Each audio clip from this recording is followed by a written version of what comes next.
That was my celebratory mixing of the alcohols. All right, this is going to be episode. Yes, this is Mr. Rogers. It says I wore cardigans before they were cool.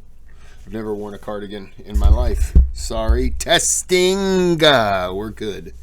So this is going to be episode 400, my celebration episode. We're going to do it. This is History Underground. Sorry, History Traveler.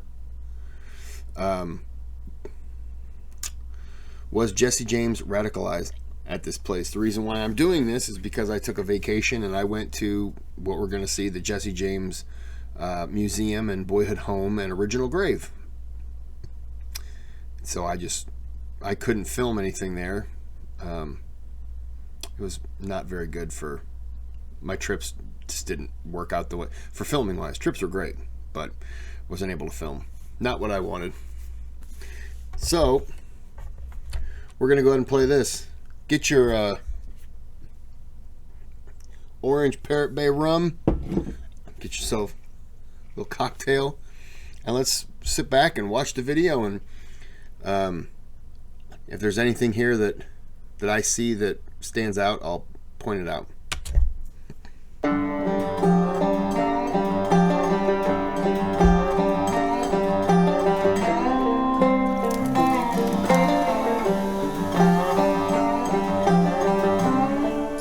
Whenever you think about the Civil War, you would be excused for having your mind automatically drift, to places like Gettysburg or Vicksburg or Antietam or, different places like that.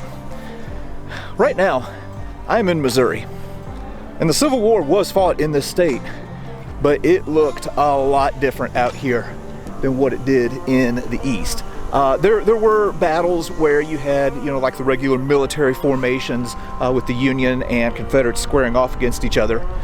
But most of what marked the fighting in Missouri was guerrilla raids and bushwhacking. And the level of violence that this state descended into is really beyond description. And really, you can kind of think of the Civil War starting in this area rather than at Fort Sumter. There was a lot of border fighting that was taking place, around Missouri and bleeding Kansas. And that was going to deeply impact the people who lived in this area, including a guy by the name of Jesse James.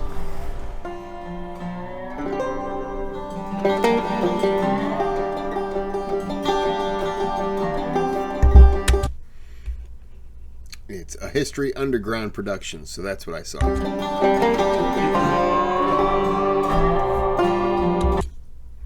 Sorry.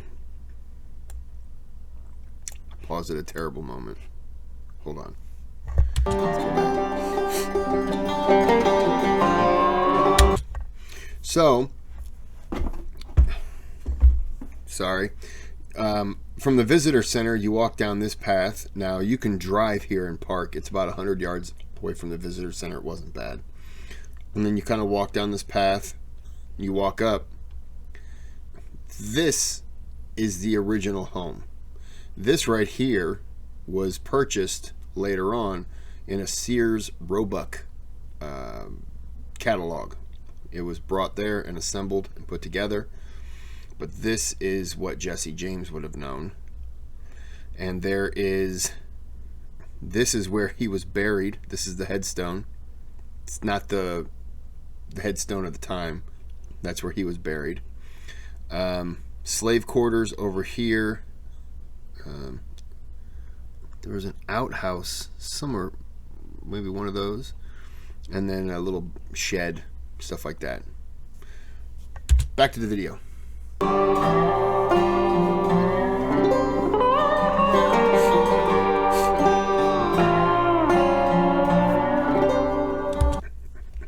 Sorry, but there was also, where all those trees were back there, there was a creek that ran back there too. And I will talk about the creek later if it's not brought up.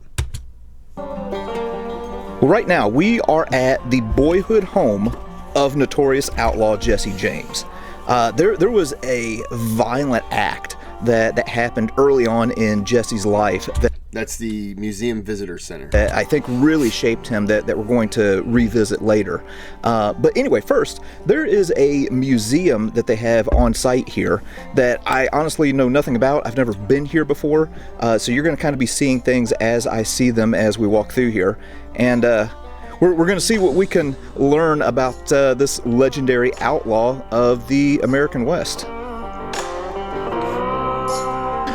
All right, so we're going to start in here at this part of the museum where they kind of talk about like the background of Jesse James. So Jesse James's dad was this guy right here. This is Robert James, who was a Baptist minister. And if you look over here, this is the license to preach that Reverend James had. And in 1850, he went out to the gold fields of California to minister to the gold miners out there. And within 6 months, he got sick and passed away. And his wife ended up remarrying. That guy died too. And here's a picture of Jesse James's mother. Her name was Zerelda.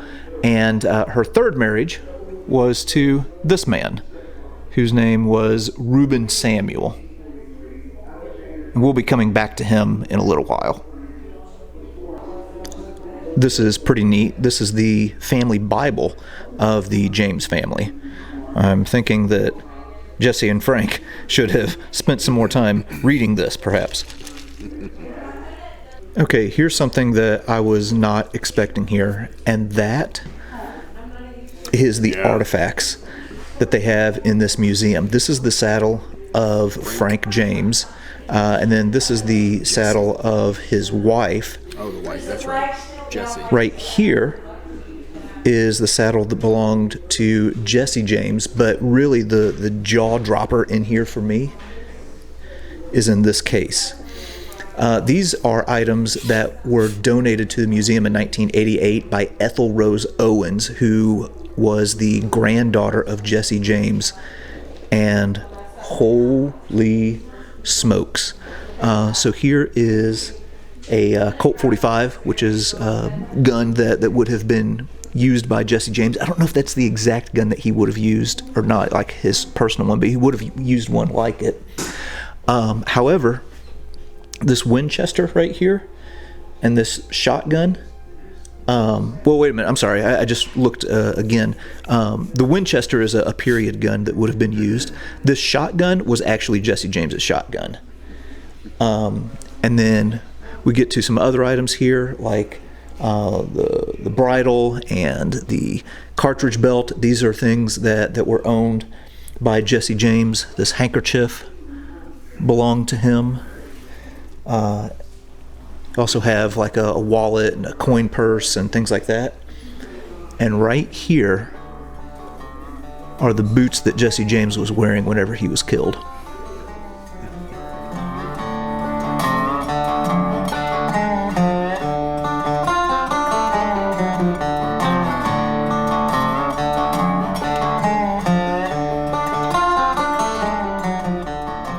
This is a bronze sculpture that depicts the Northfield raid. This took place in Minnesota, and you can look it up and get some more details on it. But this was essentially the Waterloo for the James gang. This was a raid that went really, really bad for them. And out of the whole crew that tried to rob this bank up there, Frank and Jesse were the only ones to escape. Here's another pretty wild story from the James gang. So the Pinkerton Agency, which was a detective agency, kind of like a private militia for hire, or private army for hire, got put on the task of apprehending the James gang.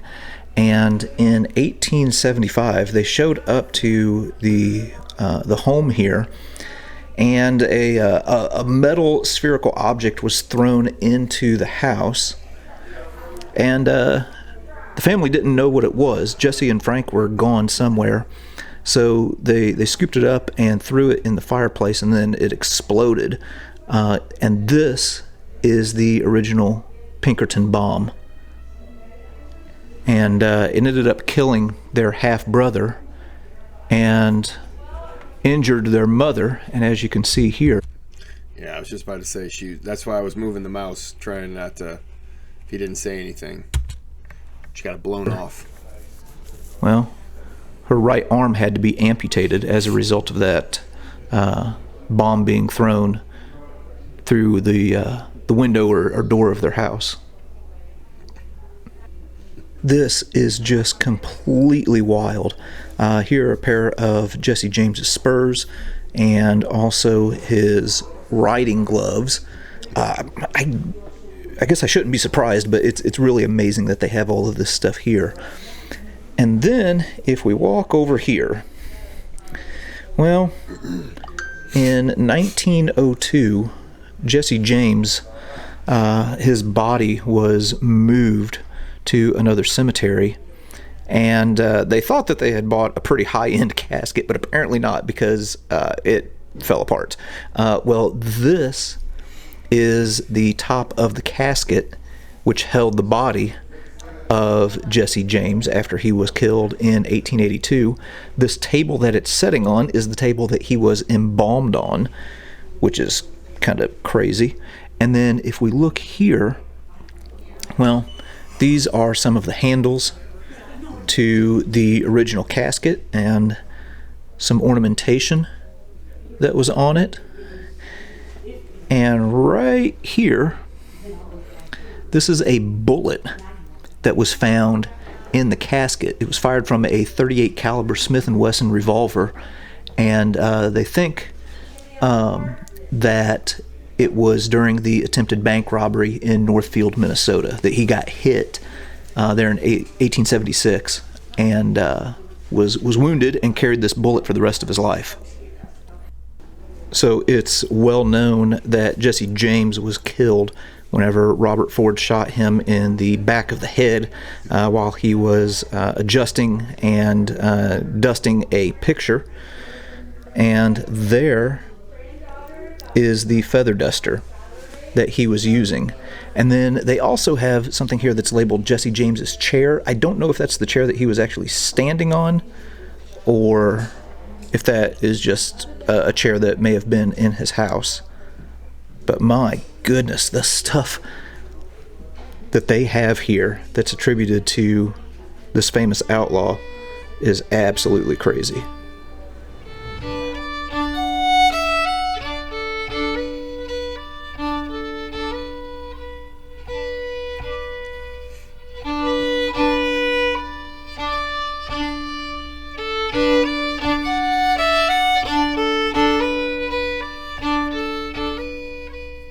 After the death of Jesse James, his mother had his body buried right here on the family farm. And then he stayed here until 1902, whenever he was moved to Mount Olivet Cemetery, which isn't too far away. Well, souvenir hunters kept chipping away at the headstone until there was really not much left. Well, here is the original headstone for Jesse James, and you can see where of course it's been chipped away a little bit over time. Again, the artifacts here are just insane. So after the death of Jesse James, his brother Frank James ended up turning himself in, and what we are looking at here, let me kind of move around a little bit. This is the letter that Frank James wrote to Missouri Governor Thomas Crittenden, saying that he was going to give himself up. And these are the handcuffs that were worn by Frank James, as well as his pistol belt and holster. Okay, this place is absolutely wild. I was not expecting all of these artifacts connected with Jesse James. to be in here, but it's cool as heck. Well, anyway, we're going to go ahead and go back outside now and take a look at the original home place and explore some of the stories that I guess you could say turned Jesse James into Jesse James.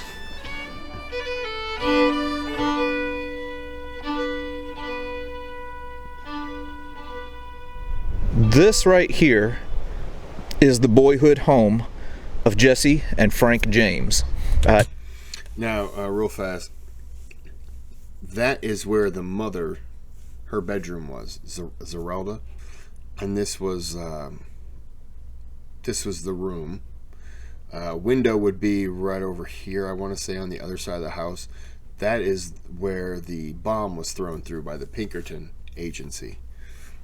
But right here is Zerelda's room. Now you can't see it. Maybe he goes up to the screen. But her bed is sitting, the room's a square. Here's the door. Her bed is sitting in this corner, cockeyed, pointing at an angle. So she can sit in bed. Now you can't see it, but to the left right now of what you're seeing, up against the wooden fence, is where Jesse James was originally buried. Her bed was set at an angle so that she could, while she was in bed, look up like that and see his grave and see if it was being tampered with. She was very protective of it. And I'll get into more about her after the video if he doesn't get into it. But she was quite the hustler. Now, if you look over here to the right, that's an addition that was made, in later years. But this right here is the home as Jesse James would have remembered it. And then, of course, he and Frank came back here, throughout their outlaw career.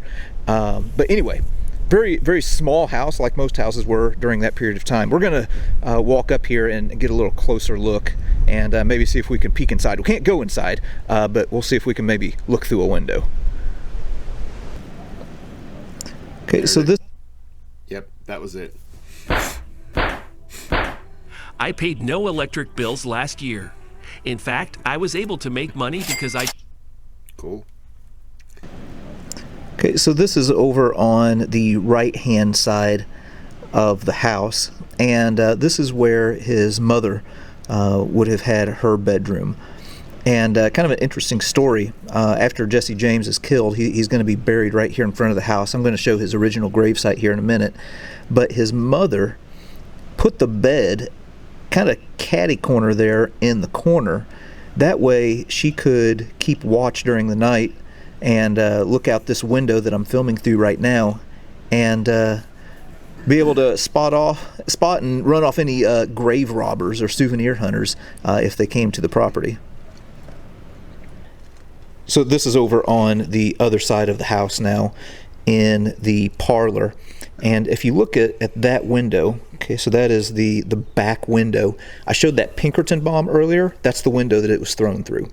So again, they didn't know what it was. They just saw this metal object, hurl into their home.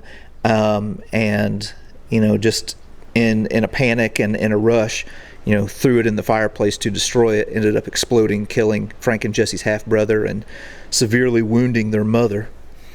And man, it's kind of crazy to think about Frank and Jesse James sitting around a table here in this part of the house and discussing plans and what they were going to be doing next. Now, the James family were slave owners, so obviously they were pro-Confederate. Whenever the Civil War broke out, Jesse James was just a young teenager, so he was too young to go and fight. But his older brother Frank was old enough, and he ended up linking up with like these pro-Confederate guerrillas who made raids here in this region of Missouri and over into Kansas. And so this area would have had livestock. They would have had sheep and hogs. There was a big hemp farming operation here. There would have been slaves who would have worked this property. And one day in 1863, there were a group of men in federal uniforms who showed up looking for information on the whereabouts of Frank and some of the other Confederate guerrillas. Yeah. And what happened here was something that I think was going to put Jesse James on the path to being one of America's most notorious outlaws. So as I was just saying, Jesse James would have been out working the hemp fields whenever these men dressed in federal uniforms arrived here at the James farm. And right here in this spot, there would have been a really, really large tree. Now, it got hit by lightning in the 30s and, of course, is not here now.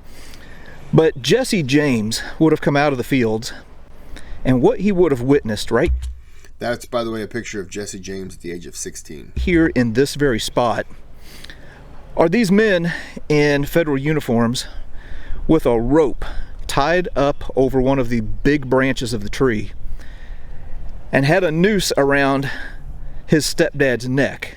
And what they were trying to do was get information out of him about where Frank James was. So they would hoist him up in the tree, get him to the point where he was about ready to choke out, and then they would drop him. And then they would hit him with questions again. And then they would hoist him up. And then they would drop him again. And they kept doing this. And I read somewhere that this ended up causing some, lifelong damage to Jesse's stepdad. And he never did give up any information, but that was probably one of the first incidents that was really going to solidify Jesse James's anti-authoritarian attitude and put him on the path to being a career criminal.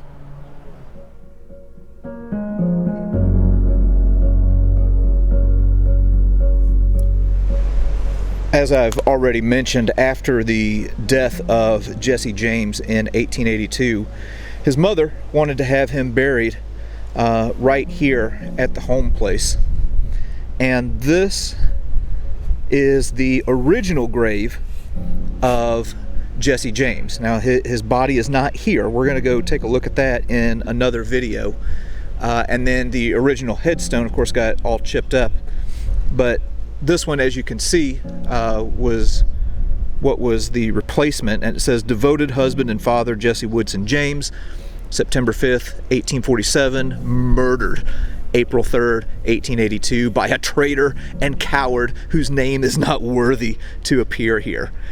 So some pretty strong language on this headstone.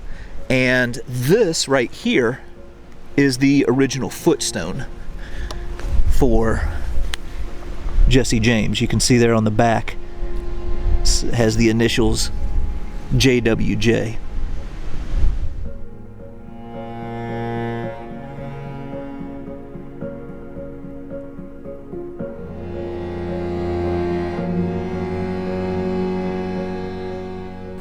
Now, as the war progressed and Jesse James got into his late teens, he ended up joining with his brother and running with Quantrill's Raiders and another really brutal guy named Bloody Bill Anderson. And it was this experience as one of these pro-Confederate guerrillas that was really going to, I think, harden Jesse James and really corrode his soul. Because the stuff that Bloody Bill Anderson did, I mean, this guy was absolutely brutal. He took scalps. He had like a rope that he would tie knots in for every person that he killed. And I think he had like over 50 knots in his rope. Mm-hmm. But this was going to be... Bloody Bill, side note, had his sister was arrested and taken to, I want to say a Kansas City... or maybe it was like Liberty. Anyway, she was taken to a jail. And one of those mystery, what happened, how did it happen? The jail collapsed. And it killed his sister. And Bloody Bill, he was just Bill Anderson apparently. And after that happened, he became Bloody Bill, and he was out to kill every single Union soldier, every single Northern person. Like, he was just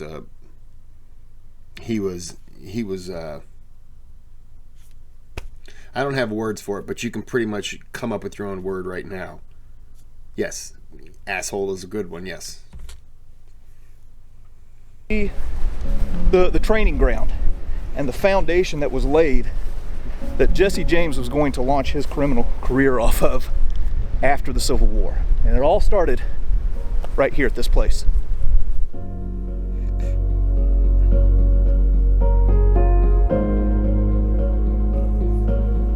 We are constantly exploring and learning new things on. Well, I hope you liked that video. I like his channel, History Traveler. I've seen a couple of his videos, and I'd like to do some more.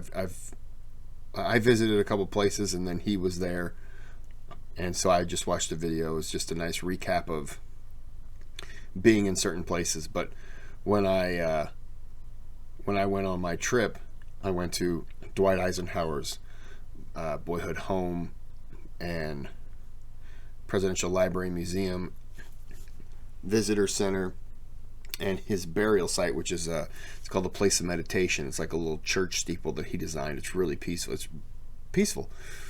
It's on a 22-acre plot of land. It's really nice. You couldn't go into the home though, preservation. And then I went back to, that was in Abilene, Kansas, and I drove back to Independence, Missouri, stayed overnight, and then went to Harry Truman's. His visitor center's in one section, and there was right across the street there was a marker for a Civil War battle that happened there. You get the ticket, visitor center, you see a show, little thing. You go drive half a mile to the home, tour the home, no pictures inside, only go on the first floor. Then you go from there to you drive a couple miles, I think, to the library museum, and he's buried in his courtyard in the center, and he had his presidential office off to the side. It was really nice. But yeah, that was my trip. So I'm going to do a video on Eisenhower, and then I'm going to do a video on Truman. I think I'm going to do them from biographics. But anyways, just share a little bit. I wasn't able to do anything for my own, but just pretty much covered a lot of what I had seen when I was there. It was great. I enjoyed this. Happy 400th video to me. And you, if you've watched all of them. Which, if you have, why? Alrighty.